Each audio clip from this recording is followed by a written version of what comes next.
Hi everyone, welcome to my channel, the Nui channel. My name is Nish, and with Netflix dropping season 2 of their One Piece series this month, I wanted to do a quick review and rewatch of season 1. So first of all, I can't believe season 1 came out in 2023. What the actual hell? Honestly, I went from living my best life, buying alcohol every day, taking Uber trips just because I felt like, to then being broke, jobless, worried about accounts and repaying people I owe money to, worried about lights being cut, even now that I'm employed for a month. Those months of not working really set me back. I'm still trying to get back on track, pay everyone back that I owe money to. But anyway, speaking of getting back on track, so let's talk about the actual topic of this video, season 1 of One Piece. Now, I'm not caught up on all of the anime. Honestly, I was still somewhere in the Lightning God, the Skypedia arc when I stopped watching. But aside from the plot progressing at the speed of a daytime soap opera, I had no complaints about the anime. So as we know, historically, no adaptations of anime in Hollywood were good. And I'm looking at Dragon Ball, I'm looking at Death Note, and all the others. So of course I had no good expectations going into the show, but Netflix actually surprised me and did a good job. The show even managed to get Oda's approval, so really just wow. Just wow. Episode 1 doesn't start with our main character, we start in the past with the execution of Gold Roger. And it's immediately iconic with the music stealing the show. Yeah, I just like it. It's epic music. I can't play it for copyright reasons, but I actually felt emotional hearing it again. It kind of reminds me a bit of Fairy Tale. But then we get to Luffy, and I do get a sense this portrayal is a bit more restrained from what I remember of the anime and Luffy's crazy grin. But it works for live action, and especially when interacting with the other characters. They can't make it too over the top now. So Luffy wants to be king of the pirates. And I don't know, I feel like episode 1 managed to achieve a lot in terms of setting the tone, world building, progressing the plot. Like, we understand Luffy's goals. We get to meet Luffy, Zoro, and Nami. And I think it's important that they got to meet each other. And the plot doesn't drag out this moment. You know, it's good. It's a strong start to the season, and this tone captures the spirit of the anime while keeping it grounded because it's live action. So episode 1 was Alvira's introduction, and in episode 2 we get the Joker-esque Buggy the Clown, whose portrayal is kind of perfect. Something else I really liked though. Nami was selfish and in survival mode when Luffy first met her in the anime. Of course, she changes over time, but usually when things get adapted, they lose entire character conflicts and motivations. You know, they just make them the final state from the beginning, but I'm glad to see that wasn't the case. In episode 3, the crew needs a new ship, so we get to meet Usopp and go through the Kaya storyline.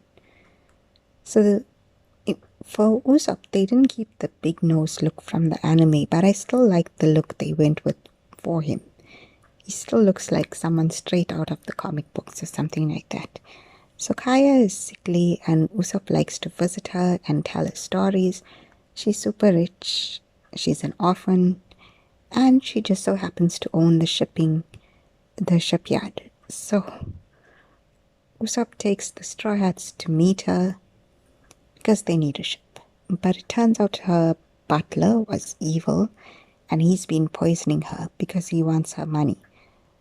When the show came out, everyone is praising Baggy's character, but I really like Cloudo slash Kuro, the pirate. And he's really a menacing villain. He actually manages to knock out Zoro and they throw him down a well. So then in episode 4, which is still about the Kaya arc, we do get some flashbacks of Zoro's past as he climbs out of the well.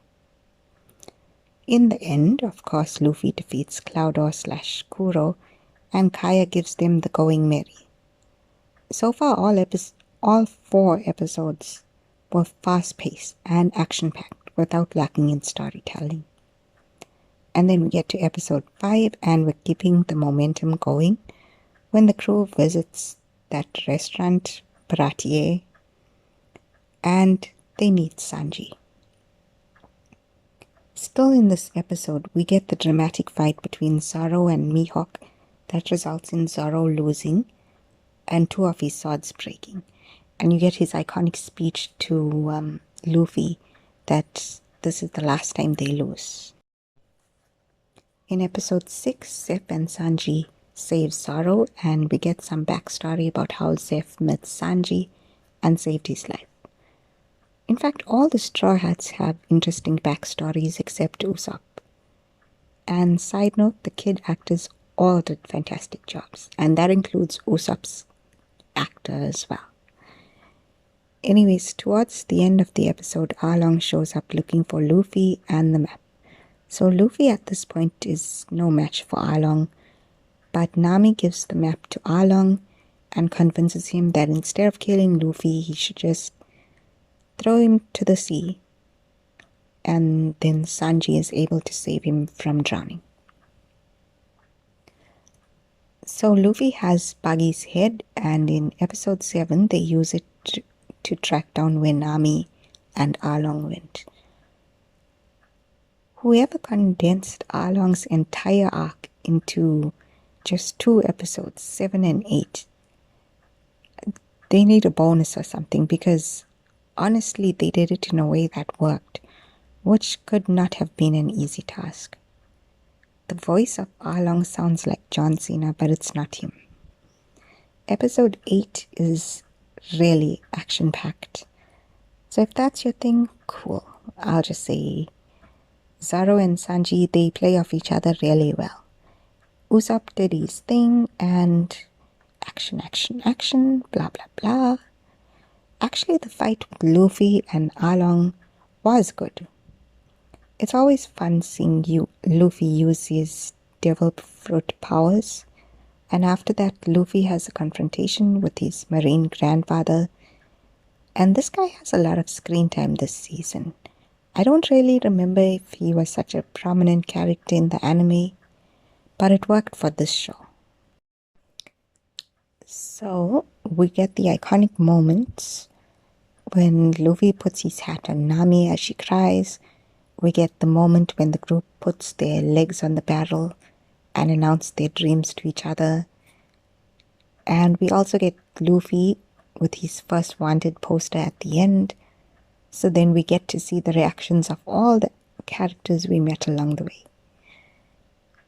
Overall, excellent season, 10 out of 10, no pointers. My fingers are crossed though, as season 2 will be released in just a few days' time. And I'm not seeing much promotion, but maybe it's just me not using the internet that much.